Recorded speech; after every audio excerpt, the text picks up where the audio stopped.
This is the Miller Lite Cowboys Hour, supported by Albertsons and Omni Hotels and Resorts. Brought to you by Miller Lite, the only beer of the Cowboys. Albertsons and Tom Thumb, the official supermarket and pharmacy of the Dallas Cowboys. And by Geico. 15 minutes could save you 15% or more on car insurance. Now, your hosts, Dani, Sureck, and Brad Sham.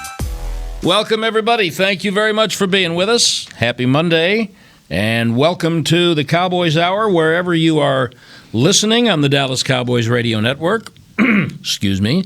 Wherever you are watching us and whenever you are watching us, streamed on DallasCowboys.com.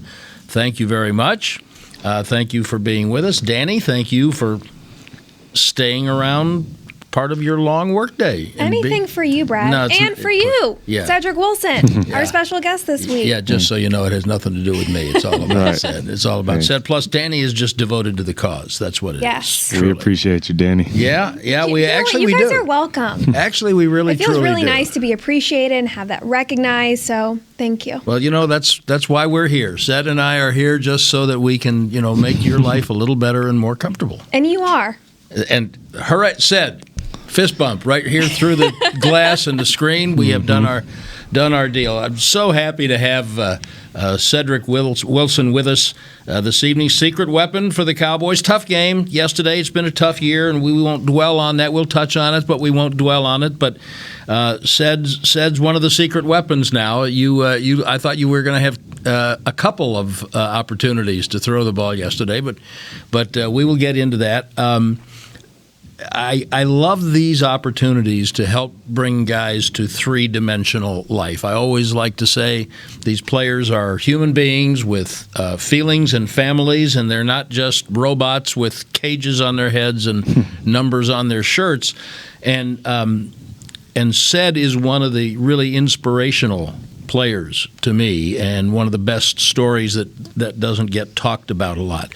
So just to catch people up really briefly for a minute, you were a captain at Boise before the Cowboys drafted you here. You have fought back from injuries. We'll get into that. But you have really, it seems like, found your legs this year. You found kind of your place and had a couple of great moments, and I'm wondering how individually and as a group you are dealing with the kind of season that absolutely no one had any idea was coming. Personally, I think I'm dealing with it pretty good. Just like you said, what I've been through. This isn't the lowest part I've ever been, so and I feel like we're still in it. We're not where we want to be, but we definitely can fight out of it. And as a group, it's definitely not what we had planned, because I know most of the guys in the receiver room are back together again and just work together the whole off season with each other, and then obviously with Ford and Andy, but not getting the chance to play what we practice. So I think that's throwing the group off. But as an overall group, I think we have happy motivation going in. We're behind Ben as much as we can be, and just letting them know that we're there to make the plays for them. So last night,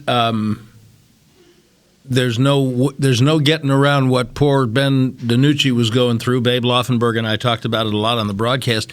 He didn't have a preseason. He didn't have OTAs. You don't ever see a guy like Ben, who was a good college player, thrown into a situation like that with as little preparation as was available to him because of the pandemic, because of what we're all living with. So I would like to hear you talk about, and again, I consider you a leader because that's your history. So I'd like to hear you talk a little bit, if you don't mind, Ced, about how you, as a group, as a receiver group, as an offense, did you approach working with him? Look, he's not Dak. Everybody knows that. And he's not Andy, and everybody knows that. So he's Ben. How did you get around? How did you go about working with him, preparing yourself, trying to figure out what to expect, blocking all that other stuff out, and then go play the game? I think it was just a whole offensive thing, just knowing that injuries were starting to happen and they happened fast. We get to run reps with Ben, so it wasn't like I feel like we were totally out of whack. And like you said, he's a great quarterback. He's just young, and I think that not having preseasons and not having training camps definitely didn't go in his favor, because he would have been in there with us a lot more. And like the reps that we were working with Dak at his home, I'm sure Ben would have been there if we would have had that whole process going on. And I feel like the offense, we just get behind his back the best we can, and none of us will ever be able to understand what he's going through because we don't play professional. We don't play quarterback at a professional level. So I feel like the best thing we can do is do our job, because we can't do his job for him. And if we keep doing our job, he's definitely going to step up and fulfill the role that he needs to. Well, you say that you don't all play professional quarterback, but you've had your couple of snaps as well. What was practice like leading up to that game with Ben DiNucci, and how do you guys continue to have confidence moving forward, especially if he does start again next week? I feel like we went into practice just like every week. We just go in, I think day one, Wednesday, see what Kel's drawn up and where we're going to run that week. And then, like I said, you just go out there and do your job, and everything else should fall in place. Definitely with the little gadgets that we had going in this week, practice was definitely much more fun. Obviously, the plays didn't go as planned in the game, but I think little spices like that in practice is definitely making it more fun with the outcomes of the games. And that was really interesting to me that we had the triple reverse, we had the Wildcats, we had a couple of times. You were twice, right, trying to throw the ball? Am I right about that? Yes, I definitely was. And let me pause there for a minute. Now, did you ever play quarterback, high school, anywhere? Yeah, I played it in high school. So that, to me, is the reason. Most times, you'll see a guy who's not a quarterback get an opportunity to throw a pass. Running backs and a lot of wide receivers, baby, that ball's coming out. I don't care. If I get an opportunity to throw the ball, I am throwing the ball. And it would have to take someone who had played quarterback to understand, sometimes I don't really want to throw the ball if what I'm looking for is that. Did that help you? Did it help inform you in that situation? Yeah, definitely. I think just going in the whole week, I feel like it was just make a smart decision with the ball.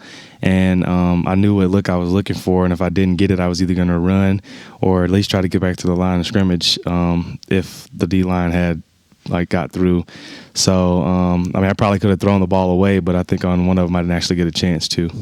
So do you think anybody will come up to if Andy is, for instance, back this week, do you think any of y'all go up to Kellen and say, don't be afraid to stay with some of that stuff now? Some of that stuff can still work. I definitely hope we don't shy away from it, because definitely liked being back there a little bit. Definitely, like I said, I got to feel what Ben feels a little bit, but I definitely like to keep that in the playbook. And it worked week 5 against the Giants when you had a touchdown pass to Dak Prescott. Which of the two of you kept that game ball? I'm curious. He told me I can have it. I told him he can have it. So whoever locker it pops up in, that's who's going to keep it. How did the emotions compare to throwing a touchdown pass with catching a touchdown pass? I think it was just kind of like the same. It was kind of the same moment. I just really caught a touchdown. But definitely throwing it was definitely way more wild because, I haven't played quarterback since high school and never really thought I'd throw a professional touchdown. So let's go back to that one, because that's one of my favorite plays. Tom Landry had that play all the time. There were a couple of times in the 80s when Danny White caught touchdown passes from running backs. They always did it with running backs. But it's a great play, especially if you got an athletic quarterback like Dak. So that week, go back in your memory, said, to that week, and when you saw that play, when they brought that one out, did your eyes get big? Did you say, oh, yes, thank you very much? Or what did you do in practice that week? As crazy as it sounds, as soon as Kellen brought it up, obviously we both ran it at Boise way back when he played, and then I ran it also when I played. So when he called it, I kind of already knew it was definitely going to be either me running for a touchdown or Dak catching it for a touchdown. Did Kellen ever catch one at Boise? I'm not sure. I haven't really watched much Kellen film. Well, I would have think that. I'm going to say no because any quarterback who catches a touchdown pass in a game, you'd have heard about it, don't you think? Right. He would have told you about it. Sounds about right. Yeah. Okay. So how did the approach, other than some of these wrinkles that we're talking about, with Ben differ from the offense and the preparation the last couple of weeks with Andy Dalton? And I'm trying to figure out if you are even thinking about what to expect this week. No, I mean, as receivers, I mean, I can't speak for the group, but for the most part, like for myself, I think we're just to run the route that is called and get open, and then it doesn't matter who's throwing the ball because you don't really look at who's throwing it. You're just looking at the ball come out of their hand. So I think for our job is definitely just run our route, catch the ball if it comes to us, block if it doesn't. But I'm looking at the clock because I don't want to push us over. We got our first break coming up, but I'm just going to remind folks: Cedrick Wilson drafted in 2018 in the 6th round, shoulder injury in preseason, and I know the staff really was happy with the progress you were making. The old staff, you were making great progress as a rookie receiver, and then you hurt your shoulder. That's out for the year. And then you finally got into a half a dozen games last year and get some kick return work, and then a knee injury, and now you're on IR. When that happened last year, were you thinking, okay, what is the curse? Who cursed me? What's going on? When do I get to just go play? Yeah, I mean, I was just always wondering why me? Why am I getting hurt so much? But I mean, and I feel like I'm very strong in my faith, and I feel like everything happens for a reason. So when it happened, I mean, there's only two things you can do. You can either dwell on it or, get up and go to rehab. So I feel like that was my only choice, was to rehab and get ready to get back for my next opportunity.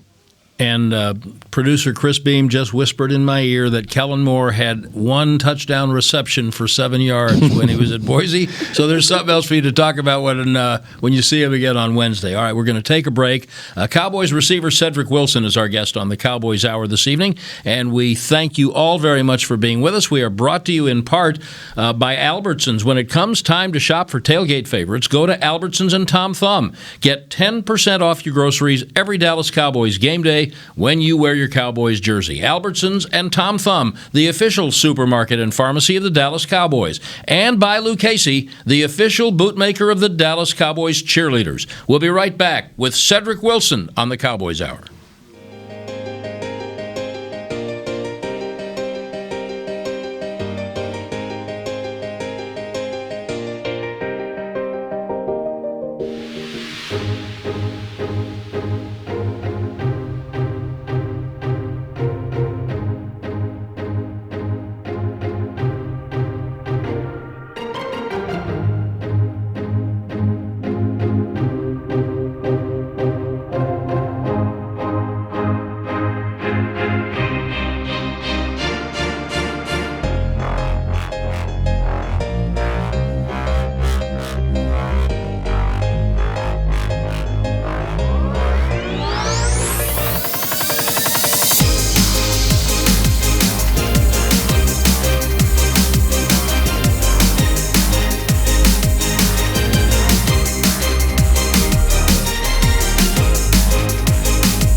Miller Lite Cowboys Hour, supported by Albertsons and Omni Hotels and Resorts.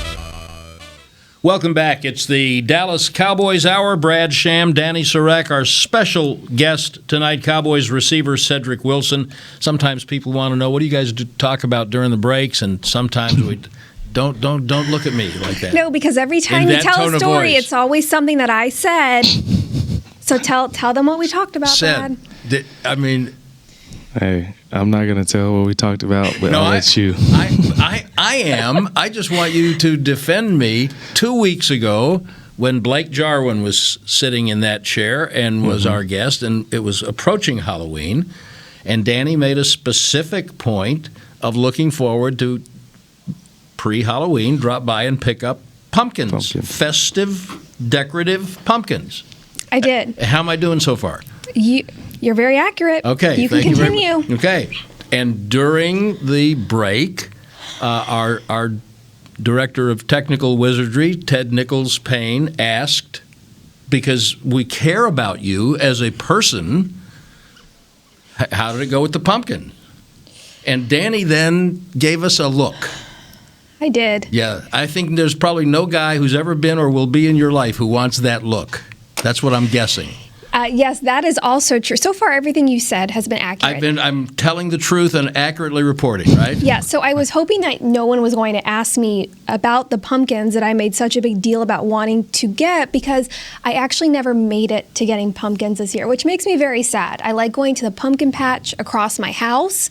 After the show, I think I was just really tired and I just wanted to go home and go to bed. Sure. And then I just got lazy, and then it kept raining, so I didn't want to go out in the rain. And then rained for 3 days. It did, and then it was like one day before Halloween. It was like so. Then what was the point? 7 days in a week. I'm going to put an alert in my phone though. October 1st of 2021. What you do with your pumpkins is completely up to you. I just want to point out that Ted Nichols-Payne asked because we care about you as a person. Thank you. Did you get your pumpkins? And then. Yeah, the short answer is no. Yeah. The rest is history. Said, I'm really sorry you had to be exposed to that. It's okay. Thank you very much. Does that remind you of anything in your life, by the way? Did you get pumpkins? Nah, yeah, I got my pumpkins, for sure. There you go. Sure. He said sure. Okay, so you mentioned your faith as a source of your strength and inspiration and how you came back from injuries. What you do for a living is really hard to do, and it requires gifts and a special skill set. So I would love to hear you talk, if you don't mind, a little more about when you've had your second injury in 2 years and you're on the shelf. And now, by the way, you're healed from the knee injury. Let's go. Let's get in the off season and let's go. No, we won't have an off season. Okay, well, let's get to training, and no, we'll be sitting at home on a computer. Okay, fine. And here you are now, finally getting the opportunity, and you're turning into the player that you always knew that you would have an opportunity to be. But was there ever a time in there? I understand that you said things happen for a reason. But was there ever a time in there when you said, maybe this is not what I'm supposed to be doing? As in me supposed to be doing football? No, yeah. I don't think that ever crossed my mind, because I've been doing it since I was 11, 12 years old. So, I feel like I would have gotten that sign a lot sooner if this wasn't what I was supposed to be doing. But the injuries, I just thought of maybe I'm not doing something the right way. And that's when I got a little closer in my faith. And then I also got a little bit more committed to actually lifting weights, trying to eat right up and down. But just overall, being in the process, I feel like just playing football my whole life has taught me that. Because, to most people that have played it, football will humble you very quickly, and it will give you excitement. And, it'll give you every emotion that you can have in your life, literally in one game. So I feel like I just took that off the field mindset of, all right, let me just get back right, because I'm not ready to work a regular job yet, and this is a pretty good job, and I'm still having fun doing what I'm supposed to be doing. Because of those injuries, this was really the first year you've had consistent opportunities, and in week 3, right, against Seattle, that was your breakout game. How reassuring was that of okay, I feel good that I stuck this out. You know, I still have the talents and skills that they saw in me. I can do this. Yeah, it was definitely fun to get the chance to get my hands on the ball and have that much open space. But, I mean, it still didn't feel like as real, I feel like, because last year when I was watching other guys make plays, I mean, we got like a stands full of people, crowd, and then, like, I scored my first touchdown and it was silent. I mean, the best part, I mean, I heard all my teammates, so it wasn't too bad, but I feel like I still got more work to do. Well, I was going to ask about what it's like playing in front of those empty places. There were some fans last night in Philadelphia, right? Not a lot. Yeah, it wasn't a lot, but there was. But there have been obviously some here at home in Arlington. So is there anything in your experience that has prepared you for L.A., Seattle, for playing in those empty places like that? It's got to be like the Twilight Zone. Yeah, I mean, I feel like junior college, I don't think we had that many fans. So I feel like probably like a couple hundred at the school probably came to the game. But definitely doesn't prepare you for an empty dome because, I mean, playing outside is definitely different compared to playing inside empty. So L.A. was way more different than Seattle. But, I mean, that's just another obstacle we got to get through. I think Michael Gallup said that too with JUCO about like it being quiet and not having fans at the games. Does that affect the way you guys are able to get into that game mindset and really start clicking if you don't have the fans to feed off of? I mean, yeah, like the initial like butterflies, like, oh, you hear the crowd, everything, you hear the music. I mean, I feel like that's part of the reason like we love to play the game is that that adrenaline shock you get right before the game. And I think definitely without the fans, that definitely goes away. But after the first couple plays, football is football, and then you just get in your groove. How have Dani mentioned your breakout game, and you've had some great moments already. It's clear you're a weapon. How have you guys in your room, with all of that talent and I would say present company excluded, but the wide receivers from time to time tend to be known as a little diva-ish, you know. They're great performers, like great dancers or something like that. Personalities. Now, you seem about as normal as any wide receiver as a person that I've ever met. And frankly, I think most of your room does. Like, to me, there's nothing over the top about CD, who we're still just getting to know. But you can get some drama sometimes from wide receivers. You guys don't seem to have any. And I'd like to know how you have. MG certainly is not like that. Oh, you laughed. Does that mean he really is like that? No. I'm just saying. Yeah, that's definitely him. Okay, good. Yeah, I mean, how have you managed, knowing there's only one football, only one of you can get it at a time? How have you managed to handle the egos and not get jealous and be happy with how it's spread around? I mean, I think we just have a pretty unique group overall. I mean, obviously, Coop being the veteran, even with age or play. I mean, I feel like we're more so learning from him, and then we all know like Coop's gonna get his play. So I feel like that helps him. And then me and Noah, I feel like we're both just like kind of like getting our feet in the door. So the little plays we do make, if it's a big deal to us. And I feel like you got to have those receivers in the room that are like hungry whenever their chance comes. And then Gallup, I feel like he's the big play guy. He's going to make his spark plays, even though he doesn't get it probably as much as he want to with an act of a receiver. He makes the big plays right when it goes to him, and that sparks the team. And then our young guy, CD, he's just a ball guy. I mean, he came in here right off the bat making plays, and I think he's definitely the dancer out of the group, but being the younger one with the younger generation, but he's definitely the dancer in the group. So I feel like we all just like play our roles perfectly fine, and then we all get along as the five. And then Malik also gets along with us, even though he doesn't get many snaps like as a receiver, but he does his job on special teams, and then he fits right in there with the group. Perfect. You mentioned learning from Coop, and we get to see, the dexterity, the skill, the route running, everything that he brings to the table. And since he's been here, we've heard all the receivers say, that you guys are watching him in practice and you're learning from him because he's so good at his job.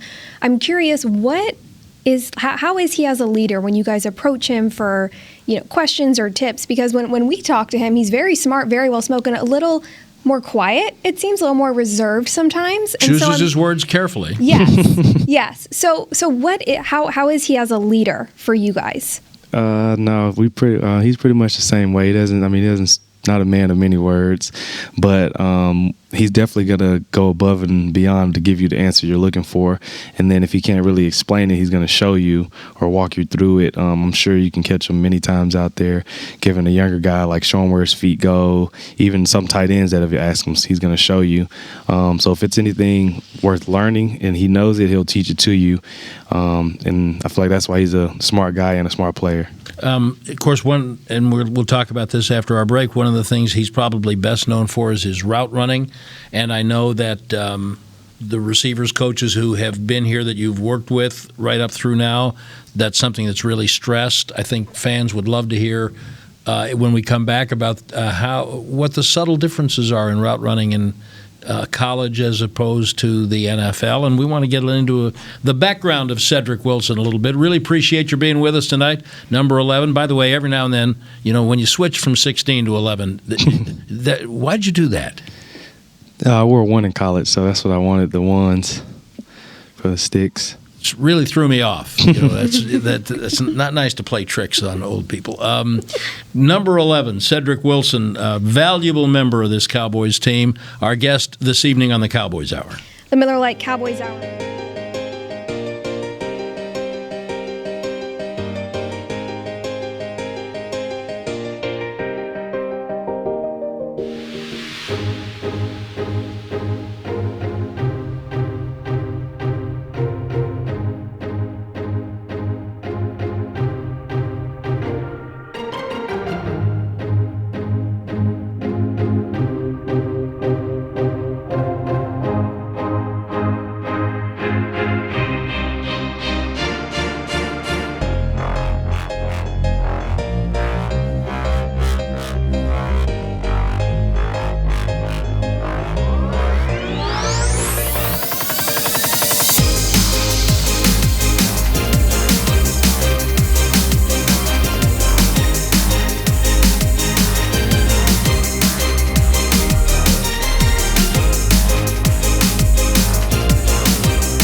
Miller Lite Cowboys Hour, supported by Albertsons and Omni Hotels and Resorts.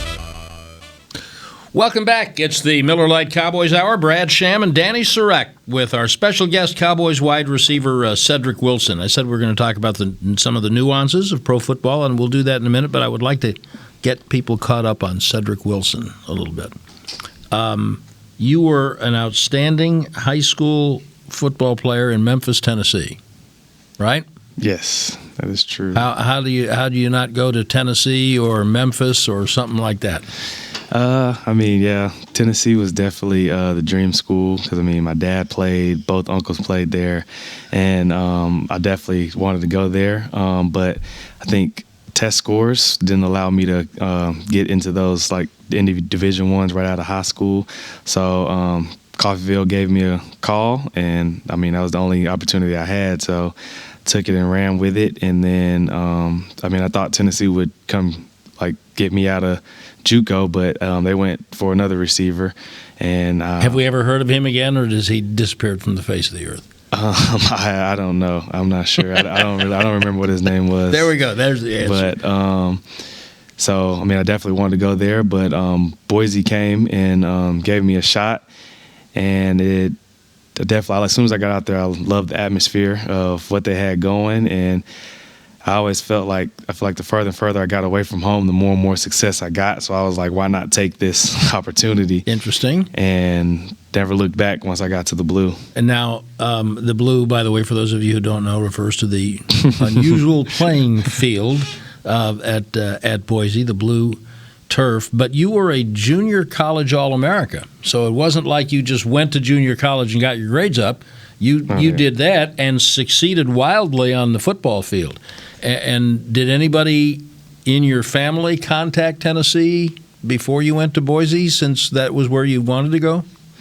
No. I'm not sure. I don't really know what went all into recruiting. Now that I think about it, I feel like someone should have hit them up. Yeah. But, that's what I'm saying.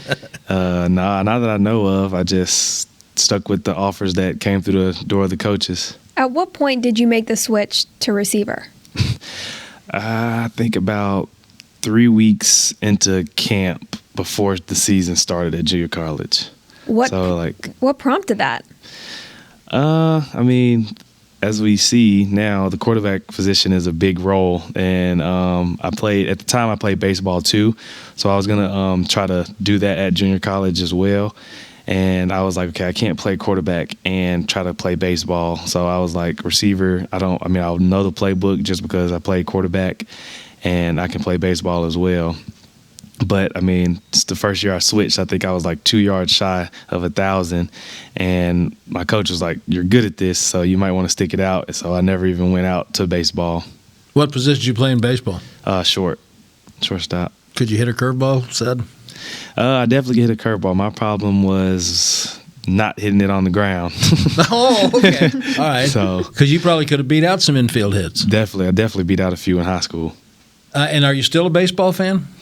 Crazy part about it, I've never been a really big sports fan of actually watching sports, period. But definitely to play it. If I could still play it, I definitely would. Now, just in case folks don't know this, also your dad played for the Tennessee Titans for 8 years? No, he played. He got drafted by the Niners, and then his second contract was with the Steelers. Okay, I thought he played with the Titans, but he played in the NFL for quite a while. Yes, and that didn't make you a football fan. I think I was around it so much that I didn't really get a chance to be a fan. It was just life. It was just like another way of work. That's what it looked like. Your dad won a ring with the Steelers, right? XL Super Bowl. Yep. So who is he cheering for this coming weekend? Because that's who you guys are playing. He'd probably cheer for me and for his team. And for his team, which is not this team. But right. We understand that. It's interesting to me the number of professional football players that you can find who don't really enjoy watching professional football, because as fans, we like watching it, so we just kind of assume that anybody working in it must surely like it too. But that's not what you're doing on a Saturday afternoon or. No, I'll watch some college football. Probably majority of Boise or like people that I know. But yeah, not big on watching sports. Definitely not on TV. I'll go to some games though. Interesting about the Boise culture to me. Obviously, it's been quite a source of enriching talent and personalities for this club. Tyrone Crawford and DeMarcus Lawrence and you and Leighton and Kellen. I was getting to Kellen. And I have a very do you know Bob Beeler? Yes. Yes. So Bob Beeler is the play-by-play announcer for Boise, and Bob and I have been friends for 30 years.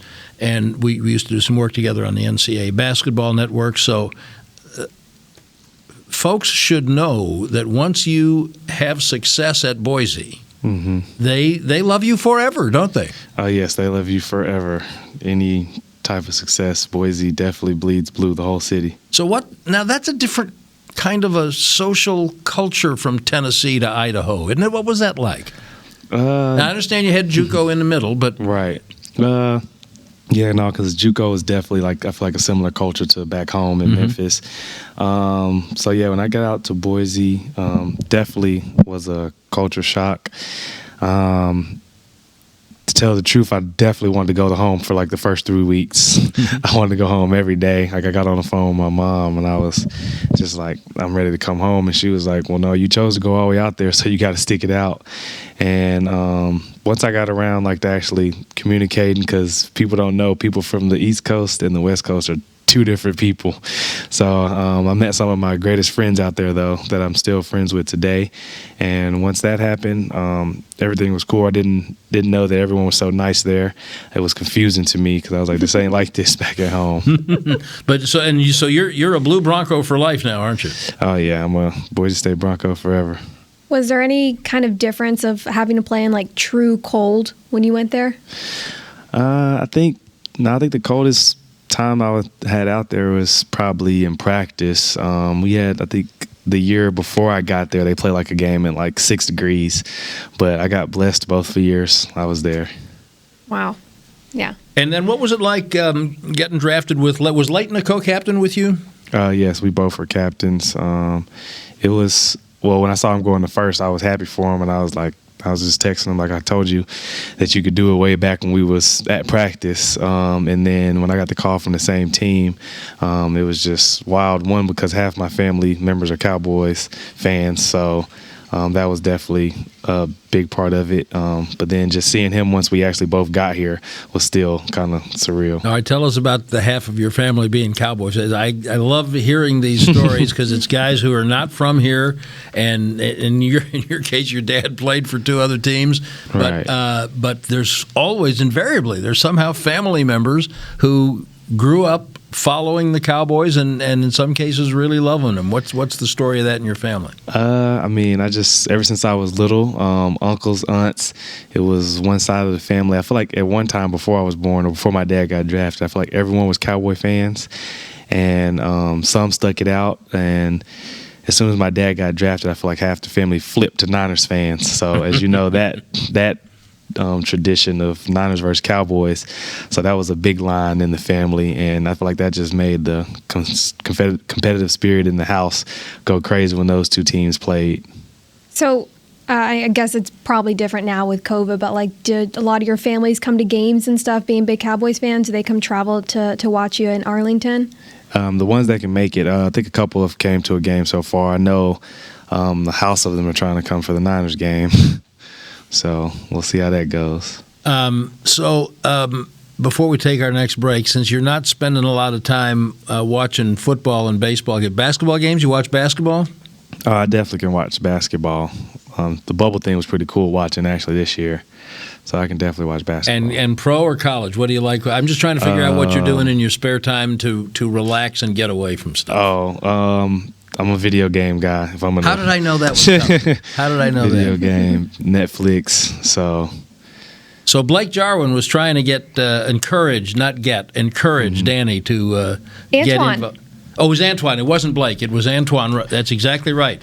And have you done that yet? He challenged me, for background, he challenged me to Call of Duty. Warzone, I think, is what he plays.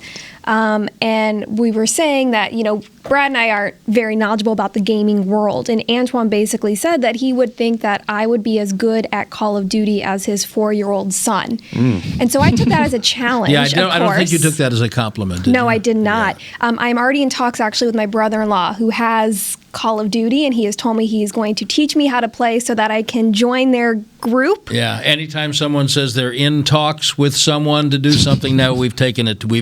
Everything has escalated. And this is not like the pumpkins. I will follow through. No, I totally believe you because I know how competitive you are. Cedrick Wilson's our guest on the Cowboys Hour this evening.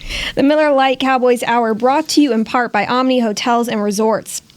This fall, do more than just stay a part of the game, and stay a part of the Cowboys. Experience football season at Omni Frisco Hotel, the official hotel of the Dallas Cowboys, and enjoy all the dining and entertainment options the Star has to offer. Back with Cedrick Wilson on the Cowboys Hour right after this.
To the Miller Lite Cowboys Hour, supported by Albertsons and Omni Hotels and Resorts. Welcome back, Brad Sham and Dani Sureck with our special guest, Cowboys receiver Cedrick Wilson, on the Cowboys Hour this evening. And so tomorrow's a day off, and you got home at 4-ish in the morning, landed about that time, home a little bit later. So when you have a schedule like that, Ced, what will you do with a day off?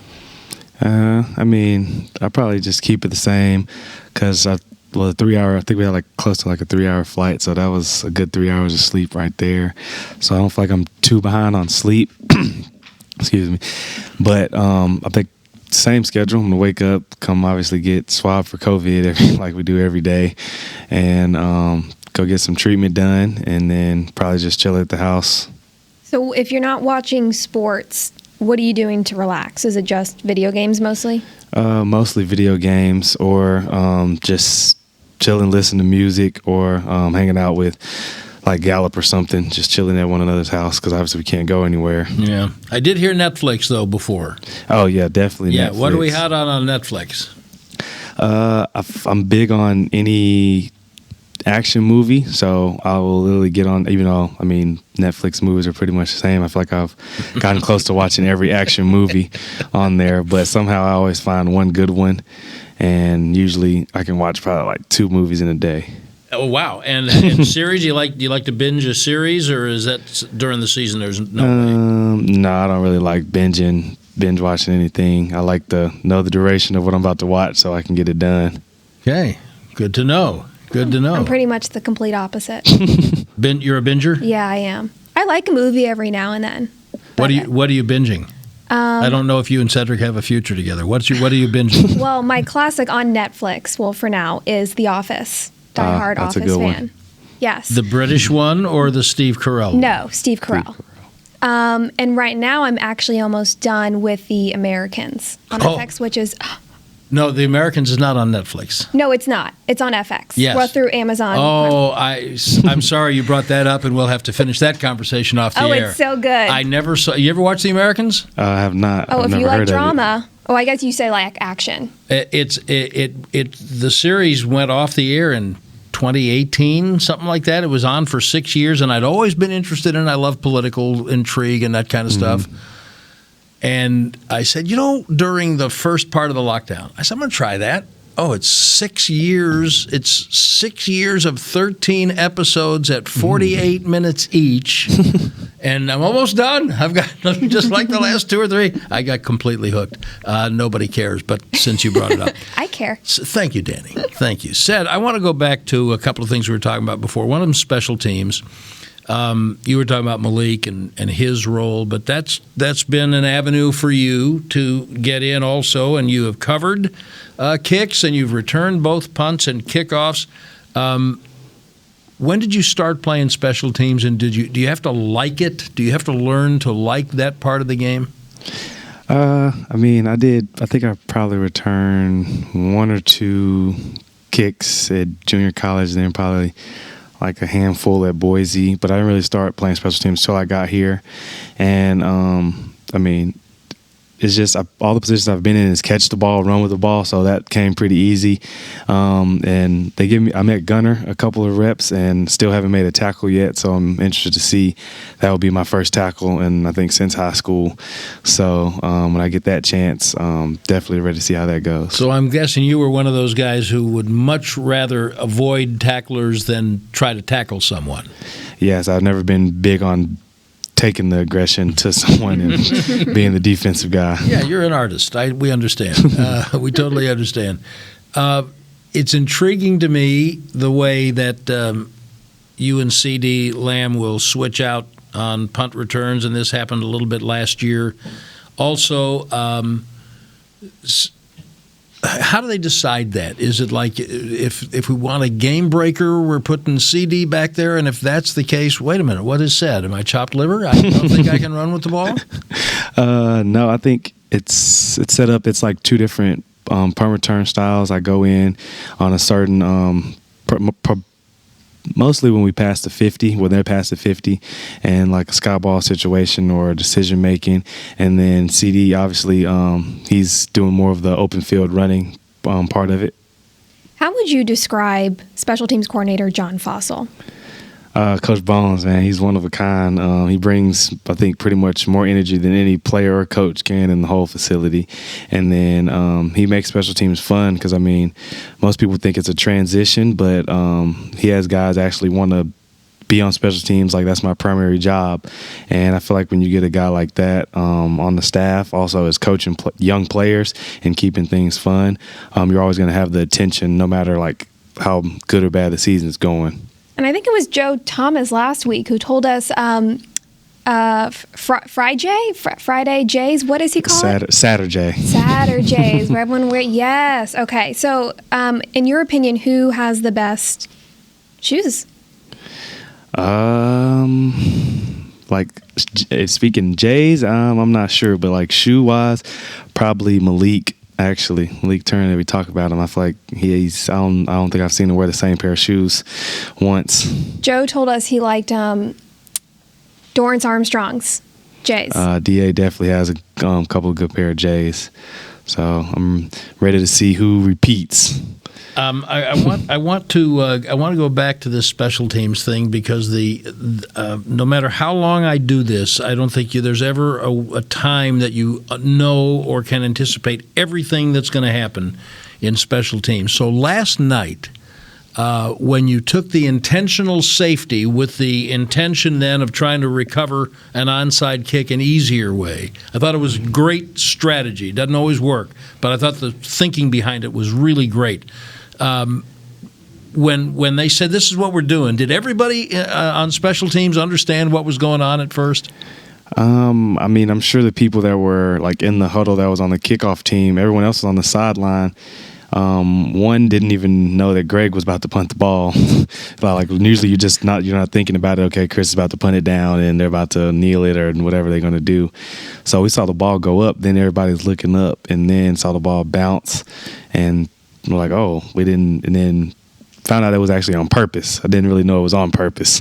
I thought it was like an accident, but the way that, like I said, Coach Bones drew that up, I don't feel like you have many people drawing stuff up like that. No, and frankly, when the first part of the decision is the election of taking the safety by snapping the ball out of the back of the end zone. Did everybody know what was going on when that happened? Yeah, we definitely did. Coach Bones is actually in charge of all situations like that. Anything that has to do like that in the game, and we always go over it. So when that part happened, no one was confused.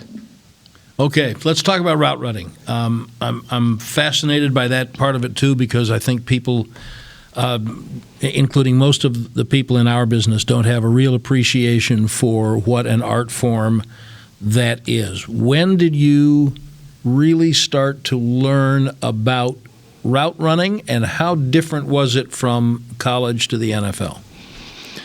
I think I started learning like the actual detail of it when I got to Boise. My first coach there, Junior Adams, just broke it down to us of how we need to stop, how we need to take off to get ready to stop, and when and where to put your feet and all that. And then my second year, Eric Keesaw came in and taught us more route running, but then he taught us the overall gist of things, like looking at coverage, where maybe if I run a curl on this play, I need to break down hard and come out of it. But if I look and see its zone, okay, then I don't have to take that much time at the top of it because the ball's going to be on me as soon as I turn around.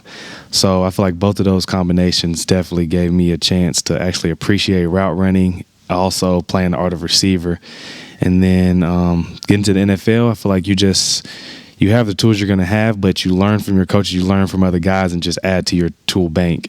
And having Coop was definitely a big part of seeing route running from one of the best in the game. See, I love to hear this stuff because people think, well, you just line up and run out 7 steps and turn around. And what Cedrick is telling us here is what a science this actually is. And correct me if I'm wrong, but in your rookie mini camps in the spring, Sanjay Lal was your receivers coach then, and he was kind of on you about the way you were finishing off and coming out of some breaks and things. Am I right about that? Yeah, he was big on because my strides were so long, and I thought I could just keep running with the full stride length into the top of the route, and I feel like that was making me drift a lot. So I definitely had to work on like the last 3 or 4 yards before actually stopping. How helpful has this new coaching staff, Adam Henry, how instrumental have they been for your growth this year? Definitely, Coach. He definitely helps a lot in catching like eyes on the ball. Like you're not going to catch anything you can't see, and then quick drills, because I feel like that's a big problem that I had of being quick with my feet, and we do that every day in individuals with cone drills, and he just brought the college aspect of the learning. He brought that to the NFL, and we learn every day. And what kinds of things can you get from Amari Cooper? I mean, everybody is different in the way they run routes, but he really is. I mean, he's well known as one of the very best route runners in the league. What makes him that way? We got about a minute left. What makes him that way, and what can somebody else who's not Amari Cooper take from practicing with him and watching that happen every day?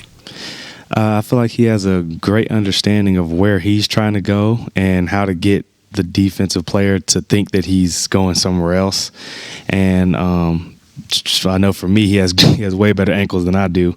So when he's moving full speed in one direction and is able to stop and go another one, I'm just asking, like, how you doing that? And he was like, you just got to trust it. Put your foot in the ground and just know that your body's going to take you that way. And when we were at Dak's house a lot this offseason, he was like, just trust it. So I feel like I trusted a lot more of just throwing my foot in the ground and going the other way, because I've had ankle problems in the past. Well said. All the hard work is paying off. It's really gratifying and fun to see how hard you've worked to get healthy and become the player you are now. And the best part is we all know you're even going to just keep on getting better. Thank you very much for the time tonight, and good luck the rest of the season. Hey, thank y'all for having me. There is Cedrick Wilson. She's Dani Sureck. I'm Brad Sham. Thanks for joining us on the Cowboys Hour. This has been a production of DallasCowboys.com and the Dallas Cowboys Football Club. How about this, Cowboys?